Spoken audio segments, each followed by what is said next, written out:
Welcome to the client billing setup webinar, and I hope that you found the links in the chat session. That will give you a couple of links to help guides that you can drill down into and tweak your invoices, whether you're using the invoice layout tool or the invoice template tool. I also included a webinar that covers the layouts tool as well. So without further ado, let's get started. All right. What I'd like to show you first is just the project that I will be billing today, just to kind of give you an idea of where this is all stemming from. And somebody had a question. Where can we find those you mentioned? They're in the support.workamajig.com help guide. But I think if you just copy and paste those links into your URL, you should be taken right to them.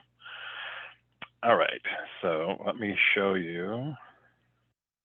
In my schedule here, I have, for this kickoff meeting, I have assigned taxable account management service and did 4 hours of actual hours worked against that service. And on that same project, I have an estimate that includes an expense, and that expense I just called tax item. And so both of those are taxable, and I'll show you how that feeds into your invoices when we get there. Okay, so the first place that I want to show you is setting up your sales tax. So when you're in as an administrator, you have admin manager access, and then within that you have your system set up, and you have two areas: billing options for your services and purchasing for your purchase items. I'll show you the services first, and then I'll show you the tax rates that you can set up. So if I look at my service, and I'm just going to type in tax here just to bring up that taxable account management service, and I have tax 1 applies and tax 2 applies to that service. So that means that both a state and a county tax could be applied with that particular setup. And then also in my purchase items, I have that tax item set up basically the same way. So tax 1 applies and tax 2 applies to this particular purchase item. That's the setup of the service and the purchase item, but you also have your sales tax rates that you would set up. And so I have California, Michigan, one set up for non, and Orange County, the Orange County sales tax, 9% and 2% respectively. So that's where I'm setting up my tax rates in Workamajig. And again, that's under system setup, billing options, sales tax rates.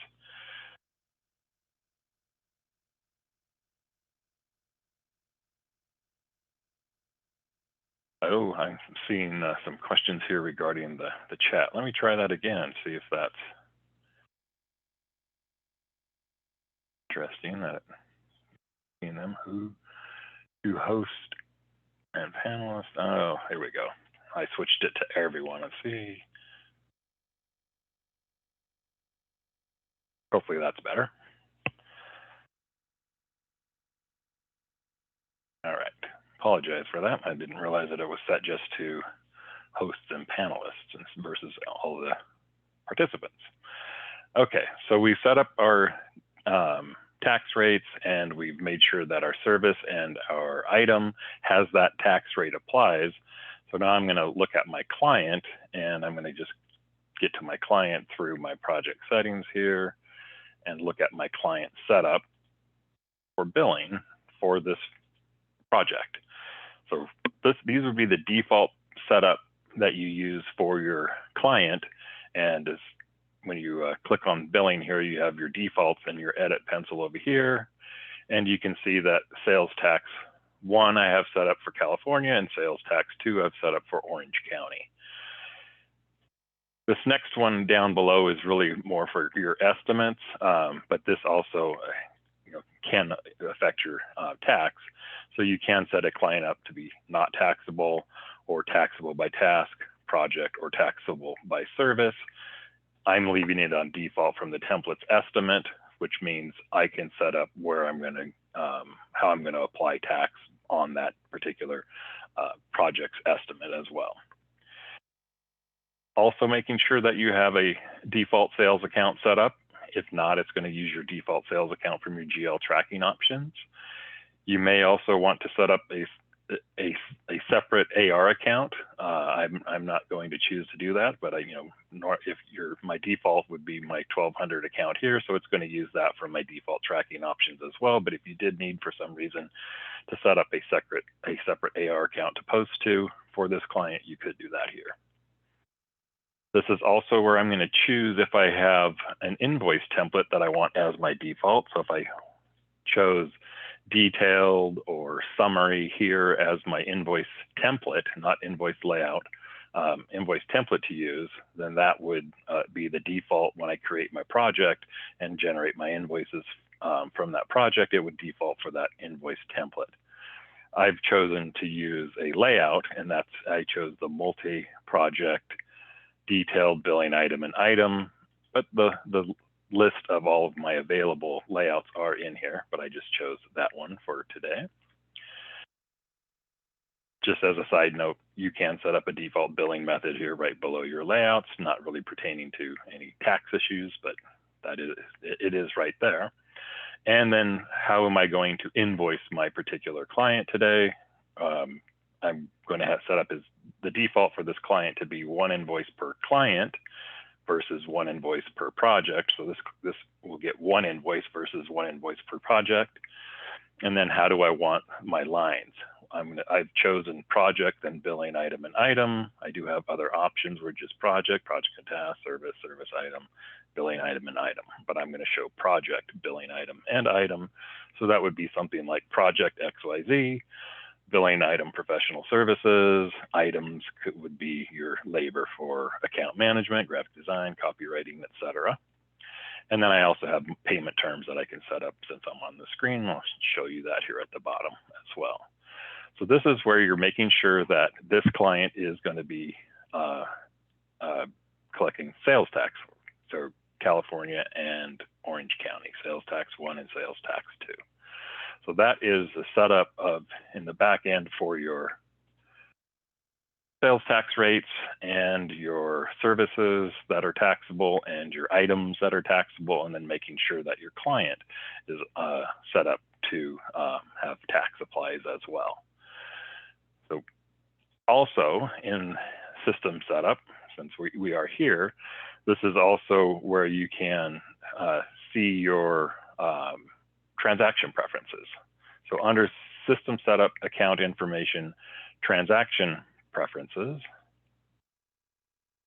I have under transaction preferences for estimates, this is where it's located, that enable the advanced invoice and estimate layouts designer. So without this box checked, you would only have the option of invoice template and not that multi-project billing item and item one that I chose, which is the layout tool. And I'll just show you those two tools here, as they are both underneath billing options. And so we do have your invoice templates. This is kind of the original tool that we've had in the system since the beginning.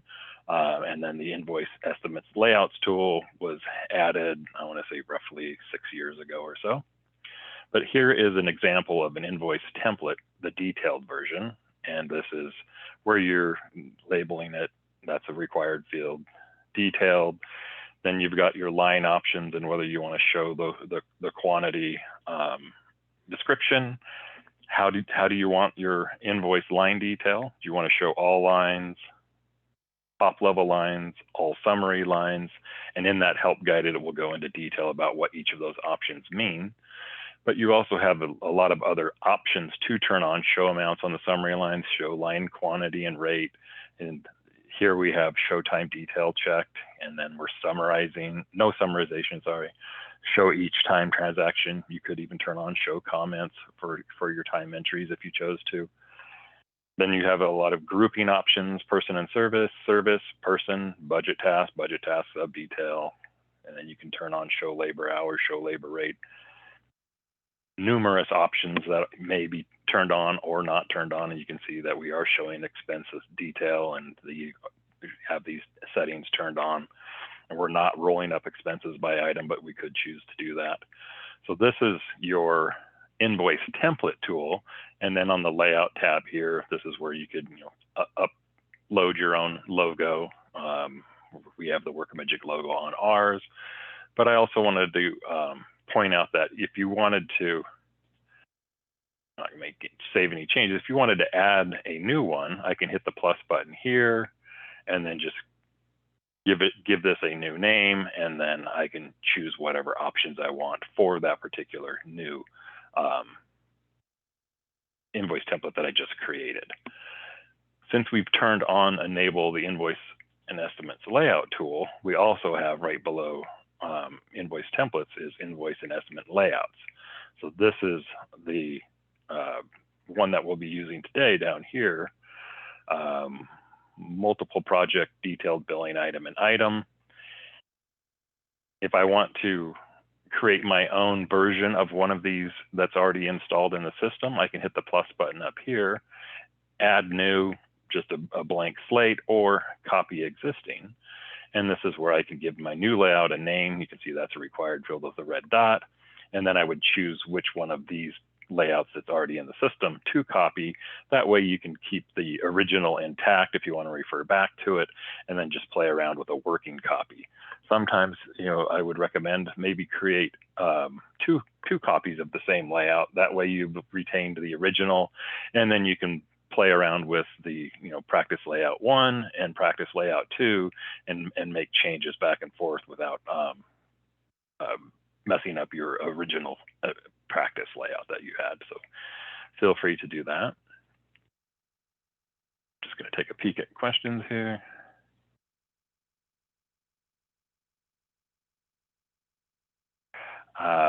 Shannon, if you want to hold off on that question, I believe that is an option. Just off the top of my head, I can't tell you where to rename your invoices so that there's not the INV prefix. Apologize for not having that off the top of my head, but if you do want to shoot an email to support@workamajig.com, you can reference Randy on the webinar. Said he would look into where to remove that INV that you're discussing. Okay, so what we've seen here, sorry, I wanted to bring up my example, didn't want to leave there. So I'm going to bring up my multi-project detailed billing item and item, the one we're going to be using today. It opens up to the estimate tab, so I'm going to flip over to the invoice tab, and this is the tool that you can use to modify what you're seeing in any of these areas here. And in that webinar that I put in the chat, it will go over how to move these fields around. This is a what you see is what you get WYSIWYG type tool, so you can highlight multiple fields and then adjust them, left justified, right justified, move them as a group. But this is what's allowing you to, like down here in the detail section, you have your line subject, project number, total amount, project description. These are all invoice line fields, and this is where you can drag these fields down in and resize them the way you need to. But we won't go into that much detail today, but I did want to point out that you do have access to this tool once you enable that transaction preference, and you can tweak those. So if I do look again at my, on the invoice side, and I go to settings tab at the top, this is where you have additional control similar to the invoice templates tool, where again, you have your name, and then for the task detail, what do you want to see? All tasks, top level tasks, summary tasks, and then how do you want your line format? Do you want it by task? Do you want it by service, or do you want it by billing item? So you can make those choices there. And then down in here, this is your campaign, project, or segment. So one invoice per project, and then media is a billing item, reimbursed, billing item, other outsourced services. And then within production, I have my tax item, and I have that set up to show the sub item details. Unlike the others, I have not changed from no detail. But also in professional services billing item, I have my taxable account management. There it is. And I have that set up for sub item details. So what that means is when I generate my invoice, and this is that project billing item and item layout that we're using, it will choose the sub item details when I generate the invoice for this particular project. So that's pretty much the back end setup, whether you're talking about setting up your sales tax, your services, your items, or setting up your client. Those are all things that you can do in the back end before you're ready to actually start generating your invoices and printing them out to make sure they look the way you want them to look for your clients. So I'm going to jump out of the back end of the system and use my shortcut from my recent tab and open up that project again. And here, just to show you the budget of the project, and I have this set up as a time and materials project. So here's my labor budget and my expense budget, and you can see there's that tax item. And I do have my taxable account management in there, and I've actually got 4 hours worked so far, a labor gross of 500. So now I want to bill this project, and so I'm going to go to the billing tab, and I could use the mass billing tool on the today billing page if I chose to, but we'll just bill from the project here today. And so this is now showing me bill actuals because this is a time and materials project. If it was fixed fee, it would have a fixed fee tab up here as well, and then I could choose to bill actuals, but it would default to the fixed fee. So this is my labor, and this is my voucher, which is my purchase order, which I've linked to my vendor invoice, which I called tax 123 as the vendor invoice number. But if I choose to bill this, I'm going to bill everything. I could choose just the labor, I could choose just the voucher itself, but we're going to bill both. And click bill to bill both the labor and the voucher. And over here, you can see one per billing item and item. That's the line format, and that's coming from my client record. Adjust total to bill amount to, you can see that is a required field, and it's defaulting to the total here, 571.88. If I wanted to bill 500 or 600, I could change this to 500 or 600 here and generate my invoice, and it would update the delta between the percentage of 571 and 600 or 500, and it would adjust those transactions by roughly 1 or 2%, whatever that would be. But we're just going to go ahead and bill what is actually the billable amount.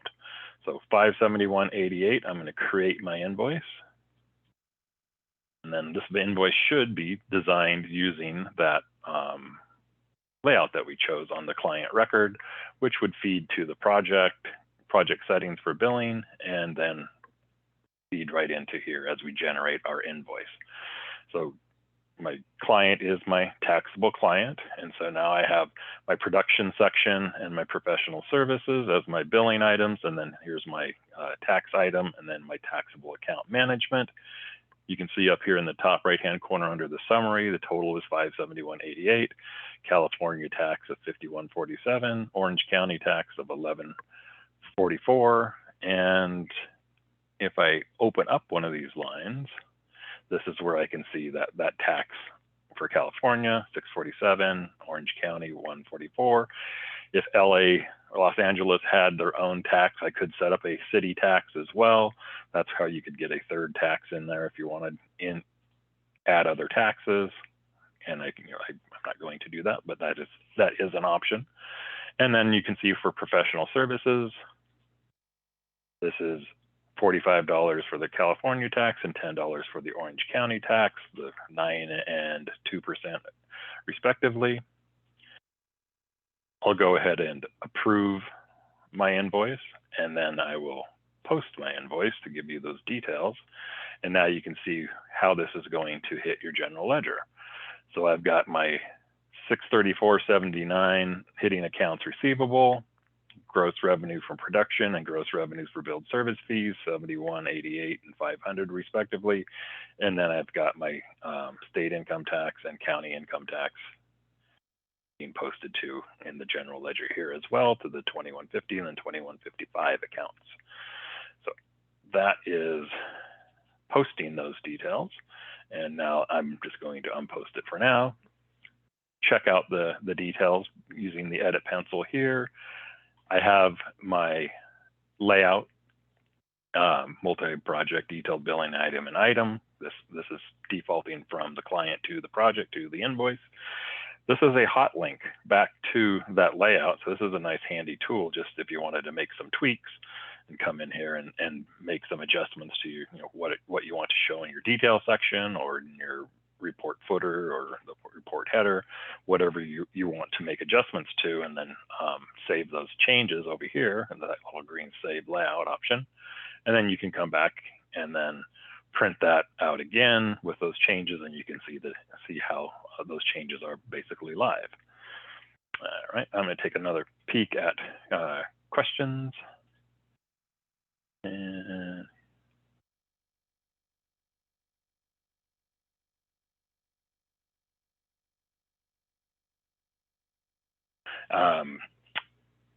we also have a question. How do you customize your client statements? Most specifically, how do you get your logo on the statements?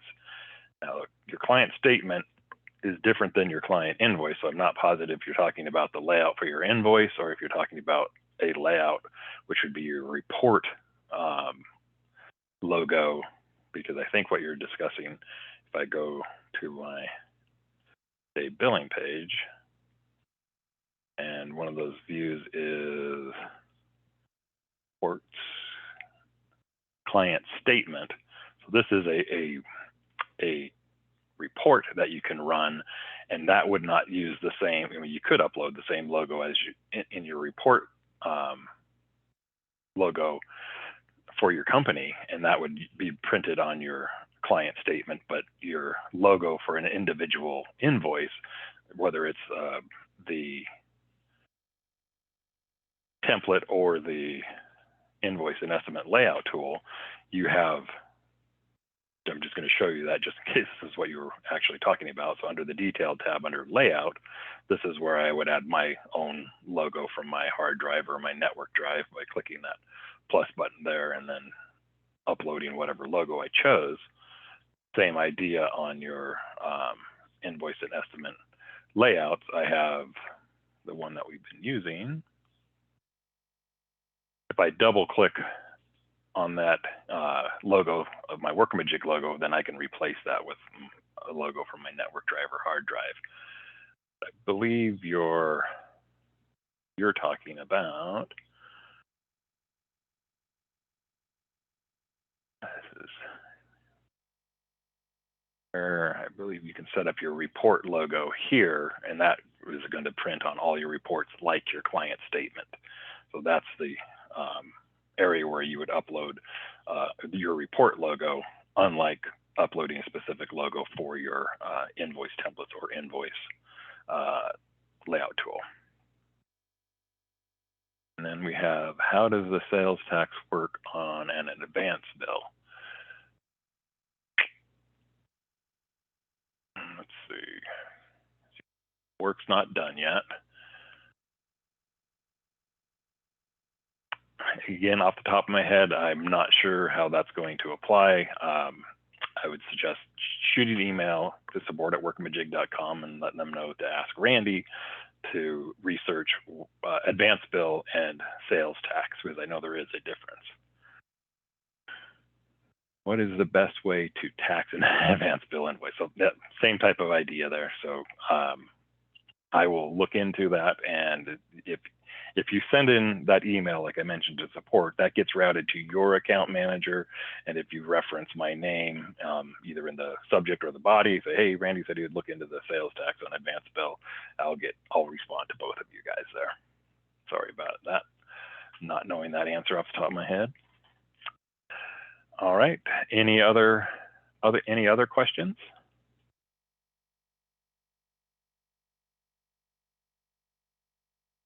You're welcome, Shannon. All right. Well, thank you for joining our webinar, and it should be posted in the help guide, I think within the next week or two. If not, just, again, shoot an email to support@workamajig.com and say, hey, we had that webinar with Randy. We'd like to see the recording in the help guide, and they will let you know when that's going to happen. All right. Thanks, everybody, again for joining. Have a great rest of your day. Take care, everybody. Bye-bye.